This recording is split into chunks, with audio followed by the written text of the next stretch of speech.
Selamat sore Sobat Cerdas PPSDM dimanapun Anda berada, kembali lagi bersama channel YouTube PPSDMB NTP Official. Kali ini bersama saya tuan rumah TVC dalam acara Bincang-Bincang Cakep. Topik kali ini tentang LMS C3. Bersama saya telah hadir 3 orang narasumber kami. Ada Bapak Plavianus. Selamat datang Bapak. Selamat sore Ibu Keti. Oke, baik, terima kasih Bapak. Beliau adalah Kepala Bidang Kompetensi Teknik Fungsional di BPSDM Provinsi NTT. Dan di samping kanannya adalah Bapak Gregorius Matsae. Bapak Greg, selamat datang, selamat bergabung. Selamat sore Sobat Cerdas semua. Oke, baik. Bapak Greg ini adalah Widyaswara Muda, ahli muda di BPSDM Provinsi NTT. Dan yang paling penting saya, anak bungsu kami adalah Bapak Riki Motogunsa. Beliau adalah Pranata Komputer di BPSDM Provinsi NTT. Selamat sore Ibu Keti, selamat sore Sobat Cerdas. Oke, baik. Tuan rumah sudah menyiapkan kopi Bapak Ibu, Bapak-Bapak, bolehlah silahkan diambil. Namun sebelum mulai, bolehkah saya mendari Bapak Ibu untuk menjawab sedikit pertanyaan? Cukup dengan bilang cakep saja ya. Siap. Kalau saya bilang bincang-bincang, jawabannya adalah cakep. Dengan ekspresi sendiri-sendiri Bapak Ibu ya. Oke, bincang-bincang. Cakep. Oke, terima kasih banyak. Selanjutnya mari kita membuka obrolan kita sore ini dengan silakan diminum kopinya.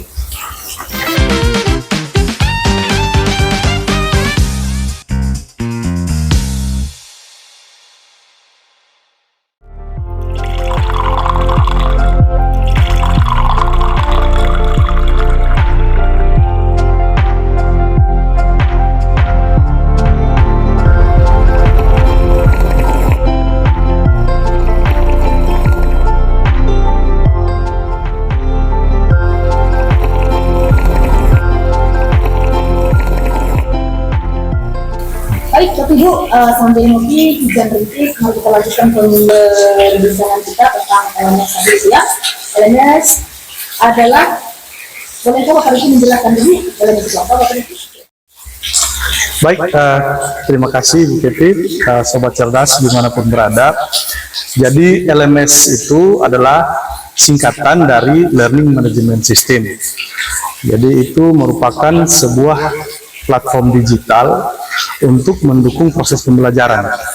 Jadi kalau esensi dari LMS itu sendiri adalah untuk mempertemukan narasumber atau media suara dengan peserta di dalam sebuah ruang digital, kemudian berinteraksi dalam hal memberi dan menerima materi dalam bentuk konten-konten digital. Baik, Sobat Cerdas dimanapun Anda berada, saya penasaran nih, apa sih yang melatar belakangi pembuatan LMS ini? Apakah karena kreativitas atau ada tuntutan atau apapun itu? Silakan. Oke, terima kasih Bu Keti. Sobat Cerdas, ada kurang lebih 3 hal yang melatar belakangi lahirnya LMS ini. Yang pertama itu tuntutan, yang kedua itu kebutuhan, dan yang ketiga itu kreativitas. Tuntutan kondisi kita itu di mana situasi COVID, lalu peserta yang begitu banyak, sementara waktu kita juga sangat terbatas. Sementara pembelajaran harus jalan karena bukan soal target, tetapi kita bisa melahirkan suatu kualitas dan kuantitas pembelajaran yang baik. Itu tuntutan. Tuntutan itu menghadirkan sebuah kebutuhan bahwa kita butuh suatu sistem pembelajaran yang tidak klasikal lagi. Nah, tuntutan ini membuat suatu kreativitas itu muncul dari dalam diri saya. Saat itu saya coba merenung saja apa yang bisa kita tempuh untuk bisa menyelesaikan atau menjawab persoalan saat itu. Maka pikiran saya adalah bagaimana bisa menciptakan atau minimal menggagas lah menggagas sebuah sistem pembelajaran yang bisa menghemat waktu, menghemat anggaran, lalu bisa menjawab situasi saat itu, lalu tidak meninggalkan kualitas. Nah, saya punya pikiran itu, coba saya diskusi. Waktu itu berpikir sendiri atau ada teman? Saya coba ajak diskusi saat itu, nah, Bapak Ibu beberapa, tapi secara intensif saya coba berdiskusi dengan Pak Hengki. Pak Hengki, beliau cukup paham hal-hal begitu, baik dari sisi desainnya maupun pada sisi praktis. Tapi saat itu kita tidak punya tenaga yang mumpuni. Nah, lalu kami coba membuat satu skema pembelajaran yang coba diuji coba secara internal saja. Nah, gayung bersambut ketika yang tadi Ibu Keti Saka dengan anak bungsu. Anak bungsu ya. Laksar CPNS yang dilakukan dari tempatan di bidang. Nah, gagasan ini coba saya tidak sekedar menawarkan, memaksa sedikit. Saya memaksa. Atas perintah. Perintah atasnya. Bahwa untuk kepentingan apa tadi ya? Aktualisasi. Yang lain-lain saya tidak akan mau jadi mentor. Yes. Saya mau kalau engkau laksanakan yang LMS ini desainnya loh. Endingnya ini. Nah, bagaimana membahasakan itu ke dalam program itu urusan kamu. Saya tidak mau tahu. Saya hanya butuh itu. Dan ternyata beliau bisa merespon itu dengan baik. Lalu termasuk sampai bagaimana memberi nama. Oh, iya. Itu juga ada satu cerita panjang. Saya menerima masukan dari begitu banyak sampai terakhir saat itu saya ingat pikiran dari Ibu Nurul. Ya. Dia sempat melempar pikiran tentang si Pijar, lalu saya coba menyambungkannya menjadi sistem pendidikan dan pembelajaran terintegrasi. Ketika mau mencari satu nama yang istilahnya bisa merangsang orang untuk mencari tahu, karena nama ini juga branding. Pola saya begitu, saya lempar ke teman-teman untuk diskusi. Semua bisa memberi pikiran, tapi terakhir itu pikiran dari Ibu Nurul yang saya pakai. Dia hanya menggunakan Pak Kabit, kita pakai si pijar seperti bola lampu yang berpijar, saya ingat. Tapi saya lalu memberi. Beliau coachnya Tarki. Ya. Pembimbing saya. Nah, akhirnya si pijar itu akronim dari sistem pelatihan dan pembelajaran terintegrasi. Itu sedikit dari nama, bagaimana sampai muncul nama si pijar itu. Ya. Kembali lagi dengan saya ke rumah BBC bincang-bincang cakep. Sobat cerdas, bicara tentang LMS, Learning Management System. Bagi saya sendiri itu adalah sebuah nama yang sangat tidak familiar saat itu. Saya ingin tahu juga dari narasumber saya ini, kira-kira bagaimana keadaan waktu itu di dunia bidang segala, misalnya bagaimana awalnya menerima learning management. Silakan Bapak.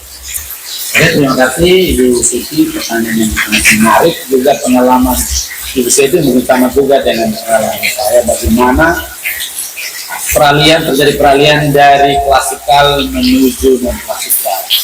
Saya ingin bercerita sedikit pengalaman bagaimana memanfaatkan beberapa sistem yang ada ketika sepijar maupun pijar itu belum naik.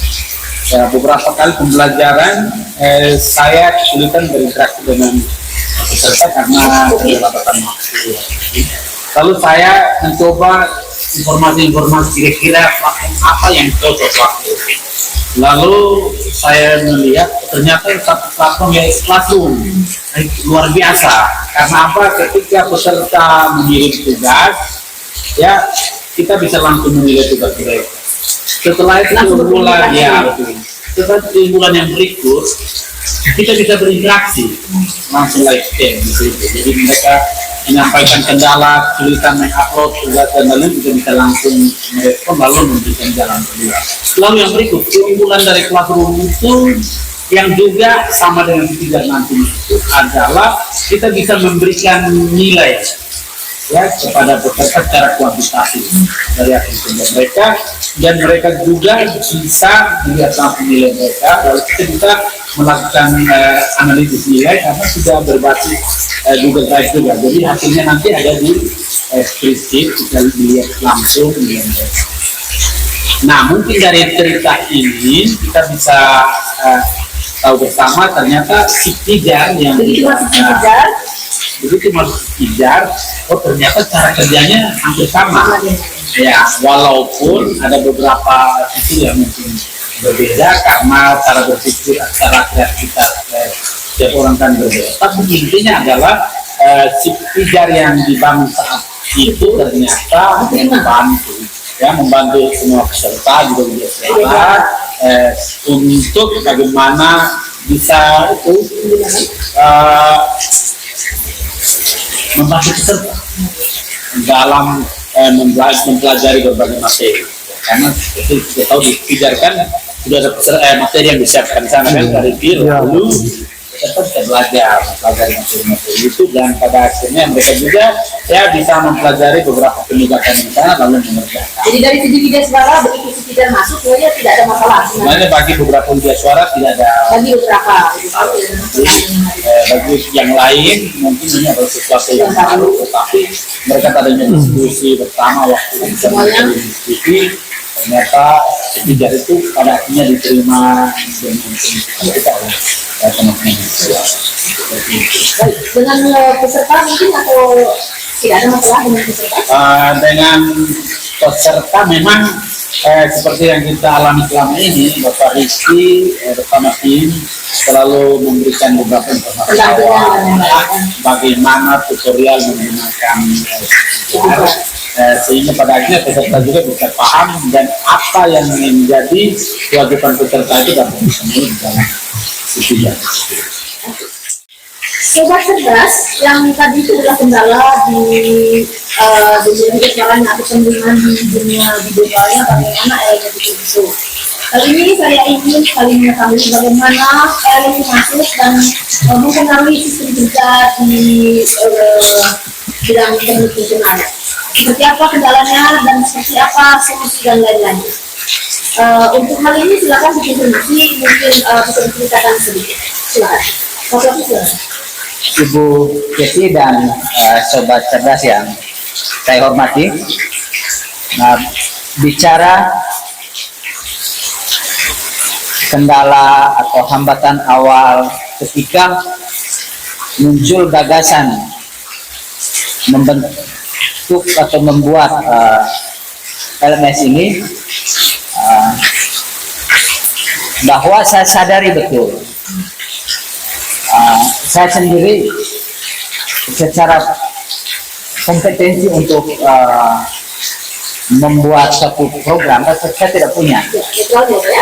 Tapi saya punya ide, saya punya pikiran, saya punya gagasan, sehingga coba kami membuat learning journey pembelajarannya. Masukannya dari mana, prosesnya seperti apa, keluarannya kita dapatnya seperti ini. Nah, yang pertama saya sadar-sadarnya pikiran ini pasti banyak yang tidak dukung lah, karena ini sesuatu yang asing. Ya, karena maka saya coba bangun diskusi dengan pertama itu kepala badan Pak Peron saat itu, dan beliau memberi dukungan, silakan, itu bagus itu. Lalu yang kedua, pikiran itu saya selalu diskusi dengan satu itu dengan Pak Heki, yang notabene dalam pandangan saya dia punya kompetensi untuk ini. Maka dalam proses diskusi kami ini muncullah satu niat dari kami berdua, kita bangun ini. Tetapi kondisi saat itu yang paling pertama bagaimana kami bisa menjawab tuntutan untuk menyelesaikan pembelajaran bagi orientasi nilai kita bagi P3K yang notabene jumlahnya begitu banyak. Lalu yang kedua, jangkauannya begitu luas seluruh NTT, tetapi di satu sisi ada kendala saat itu COVID yang pertama, yang kedua dari sisi anggaran kita tidak punya cukup anggaran. Nah, kira-kira kita harus buat bagaimana? Itu yang awal. Lalu yang menjadi problem saat itu, ketika kita punya ide ini, selain SDM kita yang belum, kalau saya belum siap menerima, ada hal yang baru. Hal baru tadi. Dan yang kedua, apakah mereka mampu menjawab tuntutan dari LMS ini sendiri? Dan yang ketiga, bagaimana membuat program merancang menjadi sebuah aplikasi. Itu SDM yang saya maksudkan. Maka dengan Pak Heki saat itu beberapa item itu kami jalankan dulu, yang untuk mendapat Bahan bakunya? ya, untuk mendapat pola, Pola. sampai kami mendapat satu alur pembelajarannya. Yang unit tadi. Di satu sisi, setelah saya tanya bahwa ternyata LMS ini juga butuh biaya. Butuh biaya karena harus punya apa Pak Riki? Storage sendiri. Ya. Storage itu Penyimpanan. Nah, kita BPSDM tidak punya itu. Nah, kita coba bangun komunikasi itu pada masanya Pak Noli dengan Dinas Kominfo. Satu hal yang saya baru sadar saat itu, ternyata bahwa LMS ini membutuhkan biaya yang tidak sedikit. Yang paling pertama itu kita harus punya cukup penyimpanan yang bahasa storage-nya bahasa apa? Bahasa dawannya storage. Ya, storage. Nah, kita tidak punya itu, lalu kita coba membangun komunikasi dengan Dinas Kominfo. dan ingat itu pada masanya Pak Noli. Tetapi lagi-lagi kesediaan mereka membantu, iya. Tetapi untuk saat ini kita tidak punya slot yang cukup katanya. Jadi istilahnya kita menggunakan yang gratisan kan? Apa istilahnya? Ya, waktu itu dari Kominfo menyanggupi, tapi memang karena keterbatasan storage, jadi kuota untuk di NTT sendiri memang kalau untuk interaksi di dalam LMS itu sendiri memang butuh banyak penyimpanan. Selain itu, kalau kita sekali running itu bisa sampai 500-600 peserta, dan itu membutuhkan penyimpanan yang cukup memakan space, jadi memang masih diupayakan waktu itu. Sedangkan kita memang harus berjalan tuh waktu itu. Maka saya sambung dari yang dan tadi itu, terhadap kondisi itu kita juga tidak diam. Pak Aban saat itu Pak Nuli coba membangun komunikasi dengan BPS dan Kemendagri, dan kita difasilitasi. Jadi apa bahasa yang bagusnya ya, bahasa program kita punya sistem ini, tetapi kita istilahnya nyantol ya atau apa? Ya, Di Sikuatnya. rumah dari Kita punya rumah di Sikuat, begitu. ya, salah satu rumah di salah satu ruang di Sikuat, Kemendagri, punyanya Kemendagri. Ya. Tetapi lagi-lagi di tahun 2023 akhir ya, Ya, Desember. Sikuat tidak bisa lagi digunakan, maka kita tidak punya pilihan lain. Izin. Tetapi awal-awalnya kita bingung, kita mau kemana? Izin Bapak, tidak bisa digunakan atau tidak boleh lagi digunakan? Tidak boleh lagi. Tidak boleh dibolehkan. Iya, tidak diperbolehkan Sudah ditutup, lagi. Sikuatnya sudah Ditutup, Pak. ditutup. Mungkin ada ditutup. Dia Ya. punya Sikuatnya. Dan kita harus menyiapkan sendiri. Nah, tapi saya mesti kasih gambaran dulu awal ketika dalam permenungan pribadi tadi. Nah, desain yang sudah ada ini kira-kira siapa yang bisa mengeksekusinya dalam istilahnya, kalaupun saya menginisiasi ya, Punya ide-ide punya mana? ide ini, siapa yang bisa mengeksekusi skill untuk membuatnya dalam satu sistem pembelajaran dan Dan puji Tuhan saat itu Kegelisahannya Bapak. kegelisahan saya itu dijawab. Tuhan kirimnya anak itu. CPNS waktu itu Bapak ya? Ya, status CPNS, CPNS, dia datang juga, saya juga. Ya, tidak terlalu yang biasa-biasa saja. Namanya perangkat komputer. Siap. Tapi saya ajak diskusi. Ada diskusi. Karena backgroundnya Dengan Hengki juga, tadi. dengan Pak Hengki juga kami diskusi. Apa jawaban dia? Bisa Bapak. Perasaan takut atau memang yakin sekali bisa Bapak? Entahlah dia sebagai CPNS masih dengan takut karena status. Ya. Tetapi Dengan skill. dalam hati saya dia perangkat komputer pasti Iya, kompetensinya bisa. adalah. Dan pada saat Latsar. latsar ya. Ya. Saya mentor. Yes. Karena diwajibkan mereka memiliki inovasi. Untuk dia saya bilang no option. Ini kau harus bisa selesaikan ini. Apa alasan? Kalau tidak setuju, saya tidak akan jadi mentor. Benar sekali. Ternyata yang kegelisahan saya dijawab lebih dari ekspektasi saya. Malah dia bisa memberi satu masukan-masukan baru yang tidak pernah kami Tidak pikirkan. terpikirkan oleh.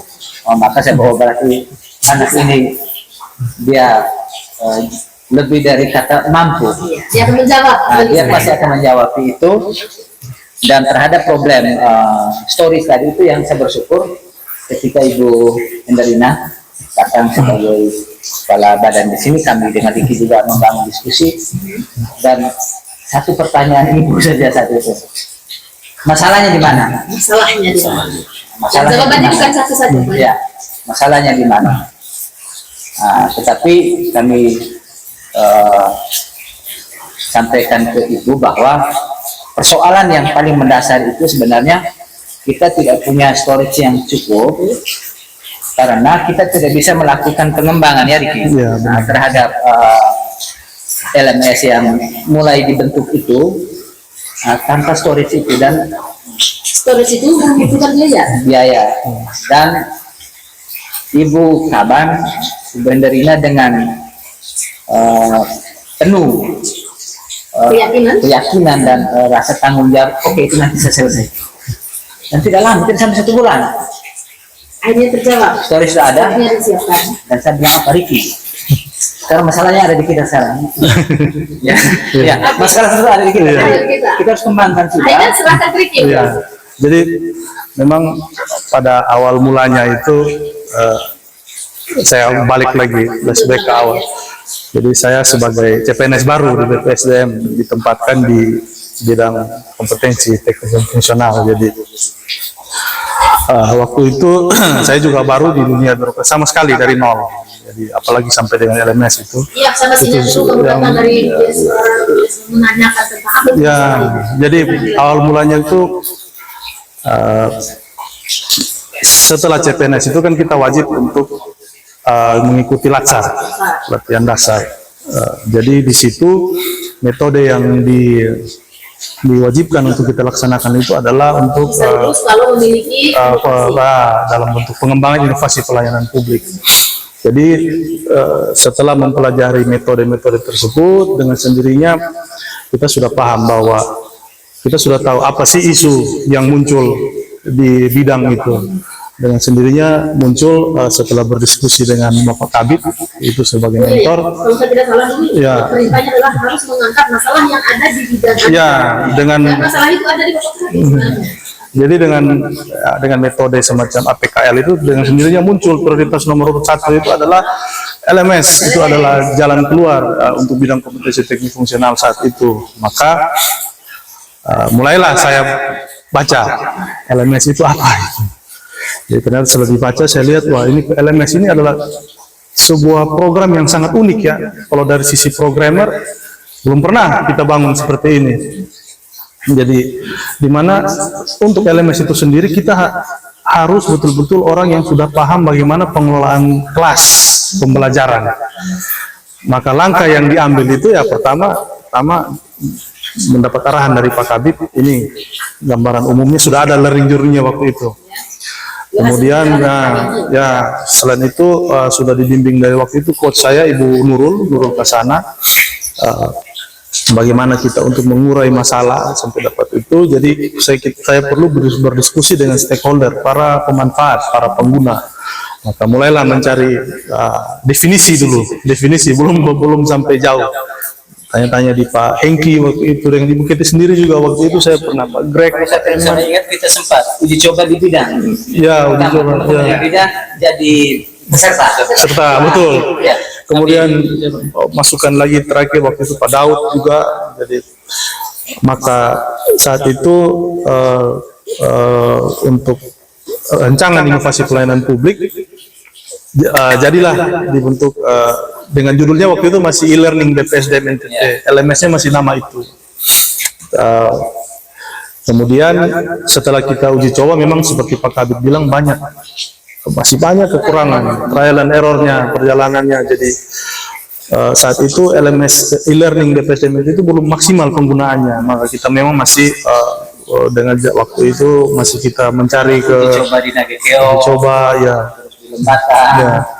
Jadi kita waktu itu masih uji coba yang memang masih banyak trial and error, tapi sambil itu juga untuk penggunaan kita juga masih didukung oleh aplikasi Sikuat dari BPSDM Kemendagri.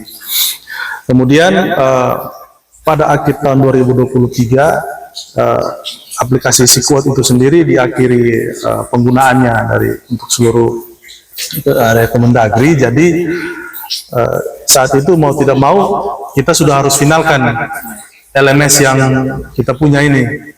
Jadi kita sempurnakan kembali dan kita memberi penamaan baru atas usul dari pimpinan. Jadi maka jadilah Citijar itu yang saat ini kita gunakan sampai sekarang. Mungkin saya perlu tambahkan Ibu Keti dan sahabat Sobat Cerdas. Perjalanan yang tadi Pak Riki gambarkan itu memang saya bisa katakan bahwa ada beberapa unsur yang tidak bisa kita abaikan, yang memang dia harus ada di dalam itu supaya kita punya desain dan itu bisa jadi. Yang pertama itu dukungan dari pimpinan, itu mutlak. Apapun inovasi ataupun ide-ide kita harus bisa kita menarasikan dengan baik ke pimpinan kita, sehingga pikiran kita itu bisa didukung. Kita tidak bisa jalan sendiri, karena yang keluar dari sini bukan kita punya nama pribadi, saya sebagai inisiator atau Ricky sebagai inovatornya. Nah, saya menginisiasi dia inovatornya. Keluarannya itu bukan namanya kita tidak bisa, lembaga. Maka dukungan pimpinan itu mutlak. Yang kedua itu unsur-unsur yang ada di dalam lembaga ini tidak bisa kita abaikan. Kalau saya melihat kemarin itu pertama itu Bapak Ibu teman-teman saya di desa, karena saya sudah bisa melihat bahwa isi dari LMS ini ujung-ujungnya nanti Bapak Ibu WI ini yang membuat harus mengisi kontennya, konten-konten, modul, tutorial, desain grafis. Nah, maka membangun persepsi yang sama dengan Bapak Ibu WI ini harus kita lakukan. Nah, karena mereka itu bukan bagian yang berdiri sendiri. Itu pengalaman saya. Maka pertama itu saya harus bisa bangun komunikasi dengan Bapak Ibu WI. Mereka sepaham dulu lah dengan pikiran kita. Lalu yang ketiga itu teman-teman penyelenggara dan pengelola. Nah, apabila kita sudah punya satu visi yang sama, maka apapun kesulitan kita anggap itu bagian dari proses pembelajaran. Dan itu saya menemukan itu di Citijar ini. Pertama, pimpinan sangat mendukung. Yang kedua, untuk menggerakkan Bapak Ibu Wideswara, pengelola, penyelenggara, mereka terlibat aktif. Kalaupun belum tahu, ada kemauan mau belajar.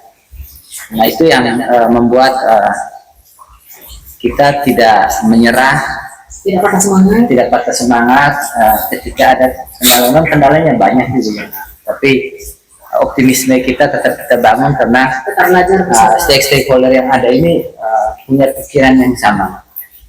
Ini belum kita bicara nanti bagaimana mungkin nanti sesi sebentar LMS ini kedepannya kita mau buat apa.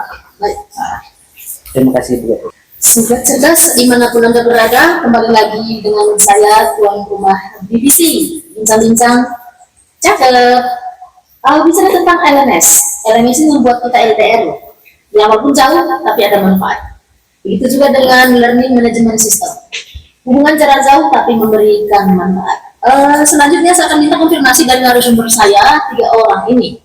Kira-kira dampak dan atau manfaat dari LMS selama ini, dari ide suaranya, dari perencanaan ya Bapak ya? Ya. Oke, dan dari kakak programmer. Silakan. Siapa yang duluan? Mungkin dengan dari Bapak Greg dulu. Silakan. Oke, terima kasih itu pertanyaan yang sangat menarik. Apa manfaat dan apa juga dampak buruk dari Spigar ini? Ya, saya mau ceritakan sedikit. Ya, bahwa kita tahu bersama yang menggunakan LMS ini bukan saja peserta, juga media suara dan juga ada admin. Amin. Nah, saya coba lihat yang pertama manfaat bagi para peserta. Dengan adanya LMS ini kita bisa melihat kedisiplinan mereka. Nah, kan dalam sistem sudah terbaca di sana mereka harus absen dan sekian. Setelah itu mereka juga bisa melihat progres mereka seperti di awal tadi sudah dijelaskan oleh Pak. Tugas ya. Ya, jadi sangat memberikan dampak yang positif kepada mereka sehingga memudahkan mereka untuk mengetahui ya tingkat ya progres mereka dalam mengikuti kegiatan tersebut. Jadi ini sangat efektif. Lalu bagi media suara, ya ternyata dengan adanya LMS ini media suara bisa melihat juga tingkat kehadiran mereka, juga bagaimana mereka disiplin dalam mengerjakan tugas-tugasnya. Saya beri contoh di pelatihan kepemimpinan administrator dan pengawas, ya, media suara bisa berinteraksi dengan para peserta di sana, ya, media suara bisa mengupload tugas maupun materi di sana, peserta langsung bisa membaca secara mandiri materi itu, sehingga saat pembelajaran kita hanya review, mengulang dan lebih banyak diskusinya. Walaupun punya banyak manfaat seperti itu, tetapi kita sadari ternyata dampak buruknya adalah kita tidak bisa mengukur keterampilan maupun skill mereka, juga yang disebut dengan attitude. Kita bisa mengukur mereka, ya, karena ketika pembelajaran secara klasikal kita bisa mengetahui secara langsung. Lalu serta juga dapat feel-nya, media suara juga dapat, misalnya kita bisa bikin ice breaking, brainstorming, tapi ketika kita menggunakan LMS yang namanya sistem, jadi mungkin yang diutamakan adalah perkembangan kognitif para peserta yang menggunakan LMS tersebut. Lalu yang berikut tentu saja bagi penyelenggara juga punya dampak positif, yaitu mereka bisa mengetahui perkembangan peserta dengan cara masuk ke dalam sistem dan memantau secara real time apa yang terjadi dengan para peserta. Ya, mungkin dari saya dalam kacamata seorang media suara bisa melihat dari 2 hal itu, baik positif maupun negatif. Mungkin Bapak Riki dan Bapak Kabit punya pemikiran lain terkait dengan manfaat ataupun dampak buruk dari setidaknya, saya silakan. Ibu Keti dan sobat cerdas kalian, Ibu Keti memberi pertanyaan dampak ya. Ya. Nah, dampak ini negara.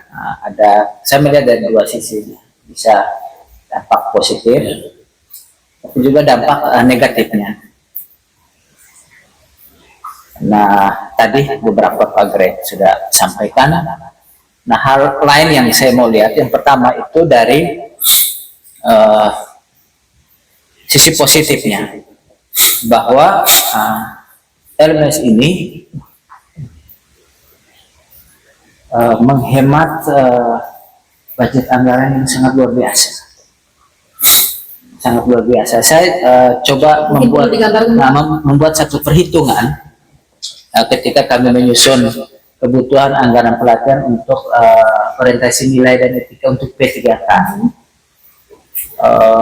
Kalau kita menggunakan sistem klasikal, maka kurang lebih budget yang harus disiapkan oleh seorang peserta itu 6 jutaan per peserta.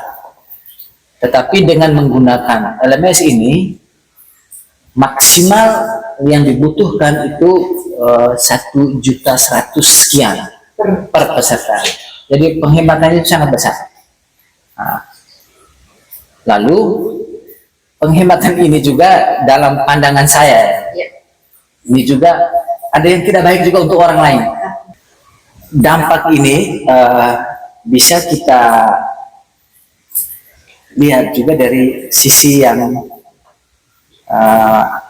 kalau saya kasih gambaran begini, kalau pola klasikal selama ini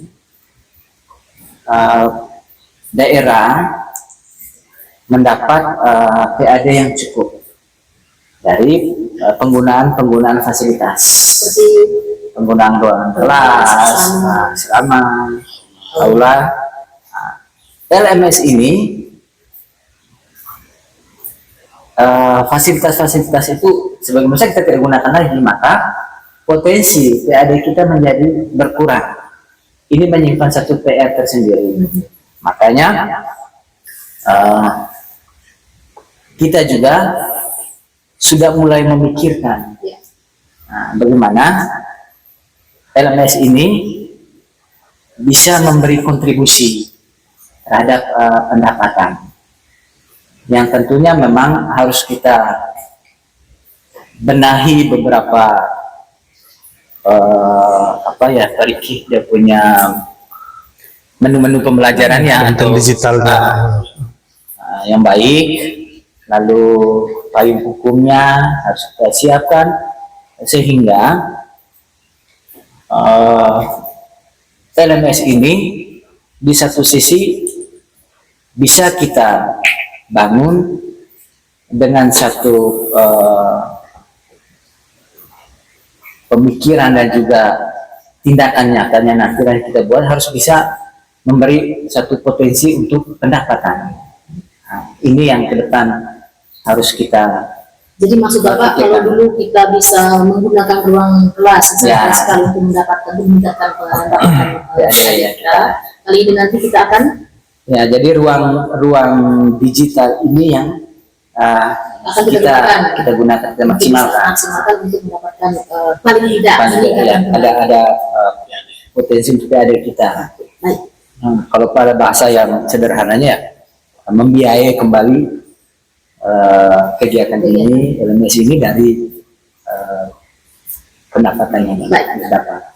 Baik, Sobat Cerdas, saya penasaran dengan pernyataan tadi bahwa kalau selama ini kita telah memanfaatkan room klasikal untuk meningkatkan PAD, tapi dalam kondisi akhirnya kita pindah ke room virtual ini, kira-kira ke depannya seperti apa pengelolaannya agar room virtual bisa menghasilkan atau paling tidak meningkatkan PAD kita, selain manfaat sebelumnya, mungkin Kak Riki bisa jelaskan. Baik, terima kasih Bu Keti, Sobat Cerdas sekalian. Menambah lagi dari segi manfaat itu dan dampak dari Pak Greg dan Bapak Flavi tadi terkait bagaimana untuk skalabilitas pengurangan biaya, kemudian dari Pak Greg terkait pelacakan pemantauan peserta. Selain itu ada juga karena LMS Sipijar ini memiliki aksesibilitas, jadi bisa diakses dari mana saja dan kapan saja, sehingga dulu untuk pengelolaan kita biasanya satu kelas itu kita hanya bisa mengelola 40 orang. Sekarang kita bisa mengelola sampai hampir 300 orang sekali pelaksanaan. Jadi kita bisa mendapatkan kuantitas, ya, selain itu tanpa mengabaikan kualitas. Kemudian untuk menanggapi terkait penggunaan LMS ke depan itu, yang perlu diperkaya di dalam LMS itu adalah konten digital. Jadi itu sangat penting untuk meningkatkan interaksi dan minat dari peserta. Jadi dalam setiap learning journey dari LMS itu, misalnya ada sebuah bahan tayang, itu perlu sedikit video deskripsi dari narasumber atau widyaswara terkait dengan ini loh materi yang akan kita pelajari. Ini esensi daripada semua. Nah itu semua itu harus keluar dari widyaswara yang benar-benar memahami, yang memiliki ide bagaimana agar bisa terserap oleh para peserta. Nah ini yang mungkin ke depan perlu kita pikirkan bersama ya Pak Kabit ya. Kalau menurut Bapak Kabitnya. Kalau pikiran saya seperti yang tadi saya sudah sampaikan di awal bahwa LMS kita ini menjadi sesuatu yang layak dijual. Karena begini, kita tidak lagi bicara soal LMS ini untuk P3K, tidak keluar dari situ. Digunakan di pelatihan kepemimpinan administrator, pelatihan kepemimpinan pengawas, maupun pelatihan-pelatihan teknis lain. Dan kita pernah jalankan itu kemarin di pelatihan etika kepemimpinan. Nah, saya ibaratkan sebuah rumah kita ini sudah ada. Isi rumah itu menjadi menarik. Nah, orang yang di dalamnya itu harus bisa menyiapkannya dengan baik. Nah, konteks kita punya LMS Pijar ini, untuk saya itu Bapak Ibu BI punya Peran utama. Maka tidak ada pilihan lain. Skill mereka, kemampuan mereka ini yang harus di backup dengan baik. Caranya mudah lah, memberi mereka pelatihan, workshop ataupun apa sejenisnya. Yang intinya Bapak Ibu WI kita ini punya kompetensi untuk memenuhi tuntutan-tuntutan yang ada di LMS. Contoh, bagaimana bisa terampil dalam membuat video-video pembelajaran, konten-konten pembelajaran, membuat desain grafis, dan sebagainya. Dan ide ataupun rancangan untuk pengembangan LMS ini tidak bisa kita buat, tidak bisa kita jalan juga tanpa dukungan dari Bapak Ibu ini. Nah, kalau saya ke depan ya itu saja, membuat atau memberi porsi yang